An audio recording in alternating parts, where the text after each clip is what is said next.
Hi everyone, this is our channel, Meet the Real Story. Please like, share and subscribe. Hi, my name is Laura. I'm 23 years old, and I teach art. I recently got married to the love of my life, Norman. I considered him my friend, my brother, my son, and my husband. We loved to prank each other, even after we got married. For instance, one time I turned off all the lights in the apartment, dressed up as a monster, and scared the living daylights out of him when he came back from the store. Another time, he damaged my car. I put mayonnaise on his toast. I did worry sometimes that our jokes might go too far. I mean, he did get really mad at me once. He stopped talking to me for 2 days, even though I apologized profusely many times. After that, our pranks sort of stopped. I figured our pranking days were over. About a month later, I returned home to find a letter on the floor. I opened it and read it. If you don't pay us 100,000 by Friday, we will kill Norman. I smiled. Norman was pranking me again.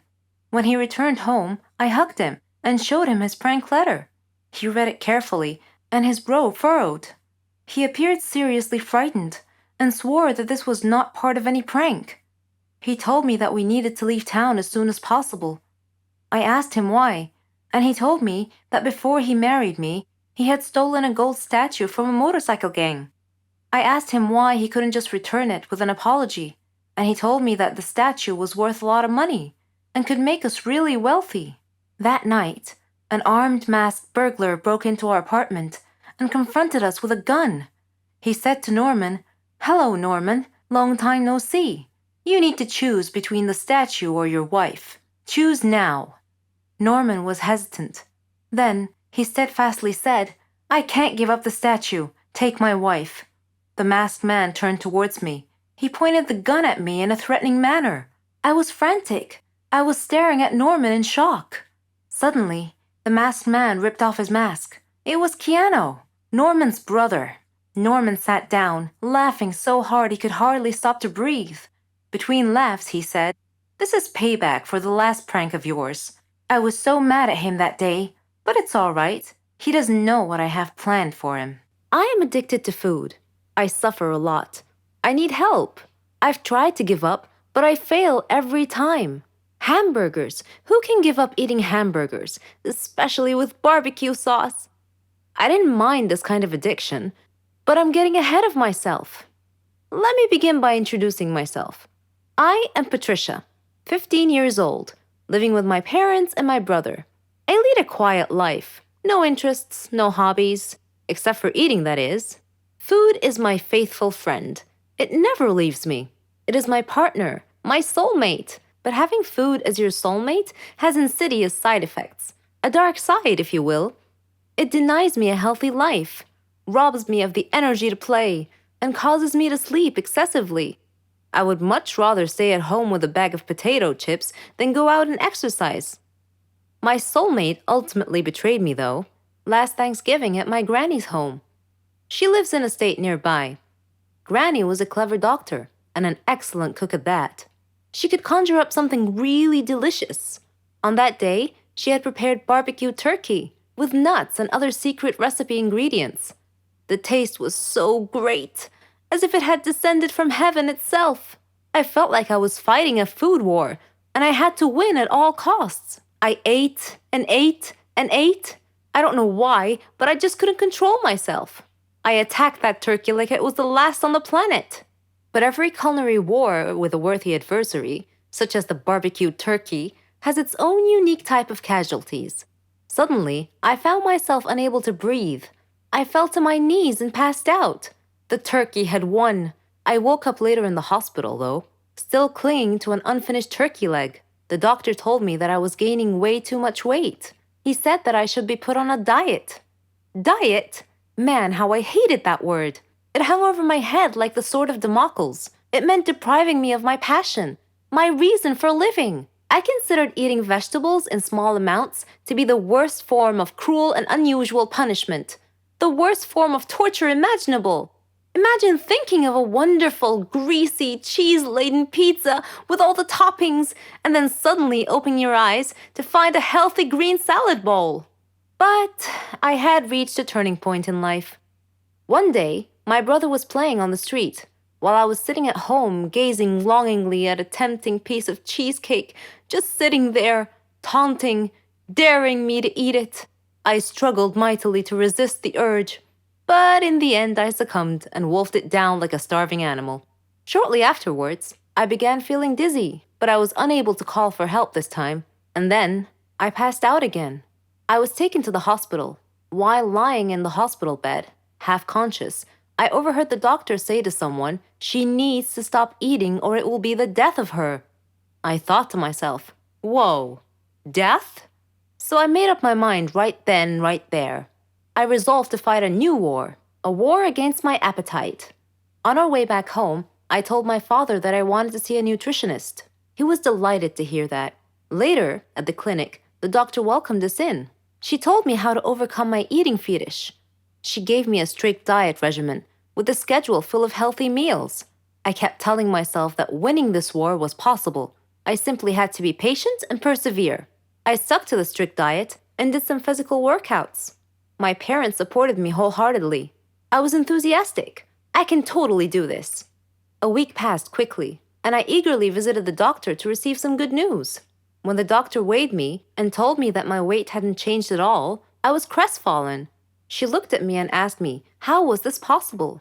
I told her I didn't know, because I was following her diet thoroughly, though it did require a tremendous effort on my part. Another week passed, and again I went to the doctor. The results were the same. She said to me, "Patricia, are you sure you're following the diet I prescribed for you?" I said yes. She sat there wondering. Then she told me with a puzzled look on her face, "It's odd, but your weight is increasing, not decreasing." This unexpected piece of news mystified me. Another week passed. No change. The doctor was nonplussed. I returned home with a dejected look on my face. My father asked me what was wrong. When I told him, he laughed. Do you believe that? My father actually laughed at my predicament. I was furious. He gestured an apology with his hand and then told me that it was my own fault. I was puzzled. What are you talking about? He told me that I had been sleepwalking to the refrigerator every night and eating everything in sight. I was taken aback. I couldn't believe it. "Stop acting like you didn't know it," he said. "You must have been awake." I replied, "No, Father, I'm not acting. I was truly unaware that I've been sleepwalking and eating in my sleep." But now that we've finally solved the mystery of the increasing weight, we returned to the doctor with this new information and told her the situation.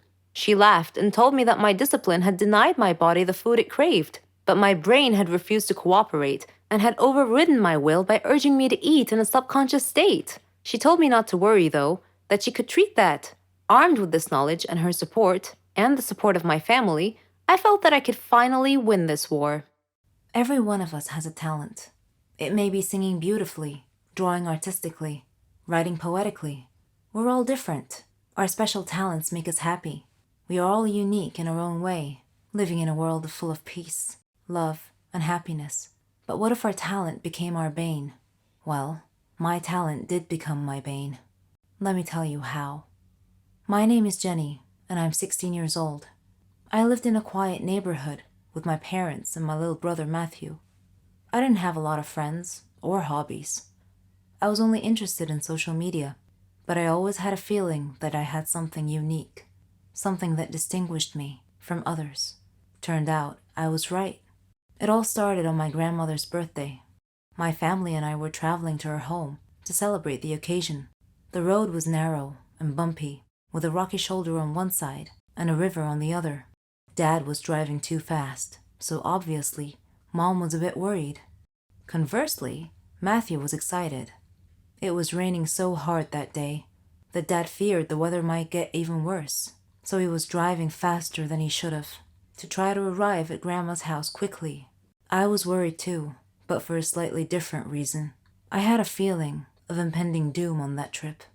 The rain got progressively worse. There was almost continuous lightning and thunder. Suddenly, we saw a big truck that had stopped on the road ahead of us. Mom screamed. Dad swerved to avoid hitting the truck and lost control of the car, which had gone on one of its sides and off the road into the river. It was the most frightening situation I had ever experienced in my whole life. We went underwater, and I felt as if we were in an aquarium. Dad was unconscious, and his forehead was bleeding. Mom was struggling, and Matthew was paralyzed with fear, his eyes tightly shut. Then, my vision went dark. When I woke up, I found myself in a hospital bed, with a team of doctors around me. When I asked them about my family, the look on their faces told me that I was the sole survivor of that horrible accident. Several days had passed since the accident. I was having trouble sleeping. The doctors gave me some sleeping pills. They even tried hypnosis to help me sleep. Grandma came to visit me. She was very sad. She said I could come live with her. My whole life was turned upside down in an instant. A police officer at the hospital was kind enough to drive Grandma and I to her home. After he dropped us off, something strange happened. In a fraction of a second, I had a vision, a momentary premonition that something bad was going to happen to him. I saw him trying to catch a thief, and suddenly crashing into another car. So I thanked him for the ride, and told him to take care of himself, to be very careful. He smiled, and said that he will. The very next day, as I was watching the news, I saw a report that that very same kind officer had died in a car crash, just like my premonition. Grandma was upset when I told her what had happened. I didn't tell her that I had foreseen his death, because I knew that she wouldn't believe me. In fact, she might have even thought I was crazy. This strange turn of events happened again, with one of our neighbors, who visited us one day. She was a kind, lovely woman. I had a premonition that she would die in her kitchen due to a gas line explosion. I urged her to be careful with the cooking gas, because it could be so dangerous. But she just laughed and said that she loved cooking, and that there's nothing to fear. Grandma got a bit upset with me for making a big deal out of nothing.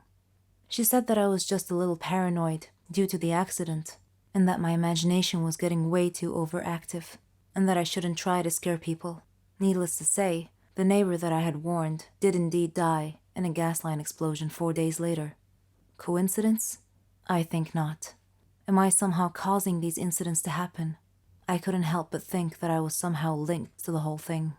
I searched the internet for any information about this phenomena, and I found that it was common in people who had been involved in a traumatic experience, especially almost drowning incidents.